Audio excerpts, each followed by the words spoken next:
నువ్వు ప్రార్థన చేయునప్పుడు అవన్నీ కూడా నీకు దొరికినవని, నువ్వు పొందుకున్నవని విశ్వాసముతో ప్రభు సన్నిధిలో ప్రార్థన చేయాలట. ఈ రోజుల్లో చాలామంది ప్రార్థిస్తూ ఉన్నారు, కానీ ఎందుకు వారి జీవితంలో సమాధానం పొందుకోలేకపోతున్నారు?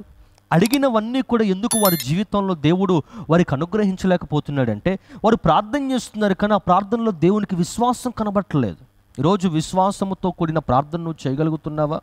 విశ్వాసము లేకుండా ఎంత ప్రార్థించినా కానీ ఆ ప్రార్థన దేవుని యొద్దకు చేరదని దేవుని వాక్యం సెలవిస్తూ ఉంది.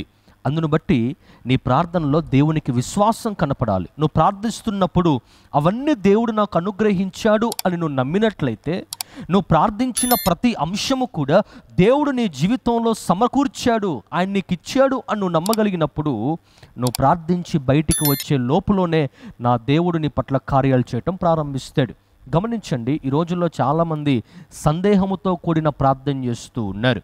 అంటే ప్రార్థన చేసినంతసేపు బాగానే ప్రార్థన చేసి మరలా బయటకు వచ్చి ఏమంటారో తెలుసా? దేవుడు నా పట్ల కార్యాలు చేస్తాడంటారా? నిజంగా దేవుడు నా ప్రార్థన విన్నాడంటారా అని సందేహపడుతూ ఉంటారు. ఇదే సందేహముతో కూడిన ప్రార్థన. ఈ ప్రార్థన ద్వారా మన జీవితంలో కార్యాలు చూడలేం. అంటే దేవుని ఔన్నత్యం మీద నీకు విశ్వాసం లేదా? దేవుని యొక్క సామర్థ్యం మీద నీకు విశ్వాసం లేదా?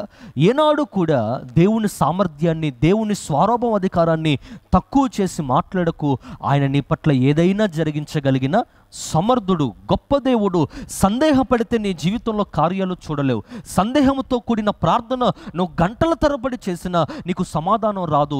విశ్వాసముతో కూడిన ప్రార్థన కొద్ది వ్యవధిలో చేసిన అద్భుతమైన కార్యాలను చూడగలుగుతావు. సందేహం నీ జీవితాన్ని పడవేస్తుంది, సందేహం నీ జీవితాన్ని నష్టపరుస్తుంది, కానీ విశ్వాసము నీ జీవితాన్ని ఉన్నతమైన స్థానం నిలబెడుతుంది.